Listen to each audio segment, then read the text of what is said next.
This channel does not promote any violent, harmful, or illegal activities. All content provided by this channel is meant for an educational purpose only. Suvendu Adhikari তিনি এবারে আরো একটা বিস্ফোরক দাবি করছেন। তিনি বলছেন যে তৃণমূল লুটের ভোটে জিতেছে, তাই এসআইআর এর বিরোধিতা করছে। অন্তত এমনটাই দাবি করছেন বিরোধী দলনেতা শুভেন্দু অধিকারী। ভুয়ো এবং বাংলাদেশি রোহিঙ্গাদের ভোটার লিস্টে রাখতে চায় তৃণমূল। 26শে অনুপ্রবেশকারী বনাম ভারতীয়দের নির্বাচন, হুঙ্কার বিরোধী দলনেতার। তাই এসআইআর নতুন কিছু নয়। এরা বাধা দিচ্ছে কেন? বাধা এই জন্য দিচ্ছে, মমতা ব্যানার্জি ফেক ভোটে মুখ্যমন্ত্রী, মমতা ব্যানার্জি লুটের ভোটে মুখ্যমন্ত্রী, মমতা ব্যানার্জি বাংলাদেশ থেকে আসা মুসলিম অনুপ্রবেশকারী রোহিঙ্গাদের ভোটে মুখ্যমন্ত্রী। তাই মমতা ব্যানার্জি বাংলাদেশি মুসলিম অনুপ্রবেশকারী রোহিঙ্গাদের রাখতে চায়। ভারতীয় মুসলিম আপনারা অল্প সংখ্যায় ভোট দেন, তবুও আমাদের বক্তব্য খুব স্পষ্ট, আপনারা ভারতীয়। আপনাদের পরম্পরায় পুরুষের পর পুরুষ ভারতে পশ্চিমবঙ্গে আছেন, আপনাদের নাম থাকবে। আপনারা শুনলেন বিরোধী দলনেতা, তিনি ঠিক কি বলছেন তার স্পষ্ট বক্তব্য। তিনি বলছেন যে এসআইআর এর বিরোধিতা তৃণমূল করছে, কারণ তৃণমূল লুটের ভোটে জিতেছে এবং সে কারণেই তিনি এই বিরোধিতা করছেন বলেই দাবি করছেন। ভুয়ো এবং বাংলাদেশি রোহিঙ্গাদের ভোটার লিস্টে রাখতে চায় তৃণমূল। 2026 অনুপ্রবেশকারী বনাম ভারতীয়দের নির্বাচন, হুঙ্কার দিচ্ছেন বিরোধী দলনেতা শুভেন্দু অধিকারী। তৃণমূল মুখপাত্র তন্ময় ঘোষ এই মুহূর্তে আমাদের সঙ্গে রয়েছেন। আপনাকে স্বাগত TV9 বাংলায়। দেখুন, বিরোধী দলনেতা শুভেন্দু অধিকারী তিনি আজ বলছেন যে তৃণমূল লুটের ভোটে জিতেছে এবং সে কারণেই নাকি এসআইআর এর বিরোধিতা করছে তৃণমূল। এসআইআর এর বিরোধিতা তৃণমূল তো করেছে, এখন করছে, ভবিষ্যতেও করবে, তার অন্য প্রেক্ষিত আছে। কিন্তু শ্রমিক ভট্টাচার্য কেন বলছেন যে এসআইআর ঠিকভাবে হচ্ছে না? গণেশ কুমার ঠান্ডা করে বসে কথা বলছেন, কারণ কি এবার পাল তাড়াচ্ছেন। ওই এক শুভেন্দু বাবুর মনোবাঞ্ছা ছিল 2 কোটি নাম বাদ দিয়ে দেবো, এখন দেখা যাচ্ছে সেটা হচ্ছে না। এগুলো সবই মিথ্যা। আসলে উনি মিথ্যার স্বর্গে বাস করছেন। উনি তো জানেন না যে আসলে এত নাম নেই, অনুপ্রবেশকারী নেই। এখন জোর করে নিজেকেও স্বপ্নে ভাবলে কিছু করার নেই। আর উনি বলছেন অনুপ্রবেশকারীদের সরকার বিদায় হবে। আমি বলছি 2026-এ যারা বাংলার বিরোধী তাদেরকে বাংলার মাটি থেকে মুছে দেওয়া হবে। মমতা বন্দ্যোপাধ্যায় 4র্থবারের জন্য মুখ্যমন্ত্রী হবেন। ধন্যবাদ আপনাকে।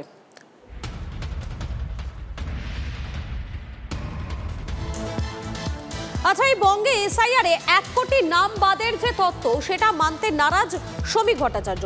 শুভেন্দু শান্তনুদের সুরে সুর মেলাচ্ছেন না বিজেপির রাজ্য সভাপতি। শ্রমিকের দাবি, তিনি টিয়া পাখির খাঁচা নিয়ে বসে নেই, জ্যোতিষ চর্চাও করেন না। নির্বাচন কমিশন চূড়ান্ত ভোটার তালিকা প্রকাশের পরেই সবকিছু স্পষ্ট হবে, অন্তত এমনটাই দাবি তার। আমি তো টিয়া পাখির খাঁচা নিয়ে বসে নেই আর জ্যোতিষ চর্চাও করি না। এসআইআর এ মৃত ভোটারের নাম, ভুয়ো ভোটারের নাম, বাংলাদেশি অনুপ্রবেশকারীদের নাম বাদ দেওয়ার দায়িত্ব হচ্ছে নির্বাচন কমিশনের। নির্ভুল ভোটার তালিকা প্রস্তুত করার দায়িত্ব নির্বাচন কমিশনের। তারা খসড়া তালিকা বার করবেন 9 তারিখ, তারপরে অ্যাডিশন ডিলিশন শুরু হবে, তখন দেখা যাবে কি হয়। শ্রমিক ভট্টাচার্যের বক্তব্য আপনাদেরকে শোনালাম, কিন্তু এই যে 1 কোটি নাম বাদের যে তত্ত্ব, সেই তত্ত্বে অনড় রয়েছেন বিরোধী দলনেতা শুভেন্দু অধিকারী। তৃণমূল জোর করে নাম ঢোকাচ্ছে কিন্তু রাখতে পারবে না। আগামী 2 মাসে বহু নাম বাদ যাবে। 6, 7 এবং 8 নম্বর ফর্ম এখনো হাতে রয়েছে। খেলা এক পেশে হবে না, দাবি বিরোধী দলনেতার।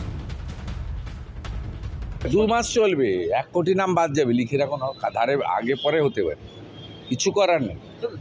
ওরা যে কায়দা করে এই যে ফলতার যে ভিডিওটা ফাঁকা খাতা দিয়ে সানু বক্সি সব বিএলওদের বলেছে ফর্ম দিয়ে যান, আমরা ডিজিটাইজ করছি। ওখানে কাঁপছে জাহাঙ্গীরের বই বিএলওরা। একই কাজ সর্বত্র করেছে, গোটা পশ্চিমবঙ্গে করেছে। এবং আপনাদের বলি, রাখতে পারবে না। আধারের ডেথ লিস্ট আছে, আমরা ডেথ বানিয়ে দিয়েছি একদম ধরে ধরে। নাম তো সব কাটবে। তারপরে তো 6 নম্বর, 7 নম্বর, 8 নম্বর ফর্ম রয়েছে। আমরা বসে আছি নাকি?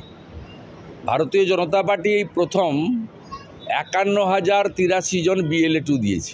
এটা কখনো কোনো বিরোধী দল দিতে পারে। অতএব ওয়ান সাইডেড হচ্ছে না। Don't get worried. এসআইআর হলে ডিটেনশন ক্যাম্প হবে, ধরপাকড় হবে, বাংলাদেশি রোহিঙ্গাদের বাঁচাতে পারবে না তৃণমূল, হুঁশিয়ারি কেন্দ্রীয় জাহাজ প্রতিমন্ত্রী শান্তনু ঠাকুরের। পাশাপাশি তৃণমূলের উদ্দেশ্যে বনগাঁর বিজেপি সাংসদের খোঁচা, ভোট আসছে বলে এখন মতুয়াদের কথা মনে পড়ছে তৃণমূলের। 1 কোটির উপরে লোক বাদ যাবে আমার একটা ধারণাতে আমি বলেছিলাম, এবং সেই ধারণা স্বাভাবিকভাবেই আজকে বাস্তবায়িত হচ্ছে। এই যে বাংলাদেশি মুসলমান রোহিঙ্গারা তো ফিরে যেতেই হবে। এসআইআর চালু হলে ধরপাকড় হবে, ধরপাকড় হওয়া মানে ডিটেনশন, একদম সোজা। মুখ্যমন্ত্রী বাঁচাতে পারবে? মুখ্যমন্ত্রীর ক্ষমতা আছে? এত বড় বড় কথা বলে যাচ্ছেন। আপনার টেনশন আপনার এই রোহিঙ্গা, ভুতুরে ভোটার এগুলো বাদ যাবে বলে আপনি উদ্বিগ্ন হয়ে পড়েছেন, তাই ছুটে এসছেন ঠাকুরবাড়ির ঠাকুরনগরের উদ্দেশ্যে বা এই বনগাঁ লোকসভায়, যাতে মতুয়া ভোটটা দিয়ে সেটা কভার করা যায়, রিকভার করা যায়। তা কি সম্ভব? একটা ভোটও পাবেন না আপনি। শান্তনু ঠাকুর যখন বনগাঁর মানুষ বিপদে আছেন, ঠাকুরনগরের মানুষ বিপদে আছেন, সমস্ত মতুয়া সম্প্রদায়ের মানুষ ভীত সন্ত্রস্ত, সেই সময় তিনি লন্ডনে ছুটি কাটাচ্ছেন। সুতরাং তার পক্ষে গুরুত্ব সেটা আমরা জানি। সেই সময় পাশে দাঁড়িয়েছেন বাংলার মাননীয় মুখ্যমন্ত্রী মমতা বন্দ্যোপাধ্যায়। উনি বলছেন এসআইআর হবে, ডিটেনশন ক্যাম্প হবে।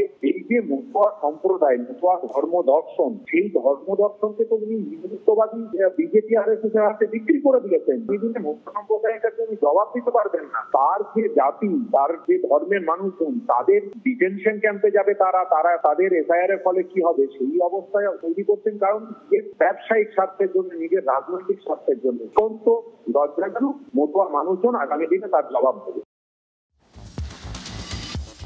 টাটাকে রাজ্য ছাড়া করেছে তৃণমূল, তাই পরিবর্তন দরকার। লুট বন্ধ করতে সরকারের বদল দরকার। চ্যাংরাবান্ধায় পরিবর্তন সংকল্প যাত্রায় 26-এর নির্বাচনে তৃণমূলকে হারানোর ডাক শুভেন্দু অধিকারী। কেন পরিবর্তন দরকার? রতন টাটাকে তাড়িয়েছেন ইনি। ইনার আমলে 6888 শিল্প বন্ধ হয়েছে। কোথায় গেলেন পরেশ বাবু? কোথায় গেলেন মমতা ব্যানার্জি? মেকলিগঞ্জে এখনো হিমঘর হলো না কেন? মেকলিগঞ্জে উন্নয়ন হলো না কেন? লাইন দিয়ে ওভারলোডিং পাথর গাড়িগুলো দাঁড়িয়ে আছে। প্রত্যেক দিন, প্রতি ঘন্টায়, প্রতি মিনিটে, প্রতি ট্রাক থেকে 10,000 টাকা মিনিমাম পুলিশ তোলে, 2,500 টাকা রাখে, 7,500 টাকা পিসি ভাইপোর কাছে কলকাতায় পাঠায়। আজকে লুট চলছে, লুট চলছে, লুট চলছে। আজকে চুরি হয়নি এমন কোন জায়গা নেই।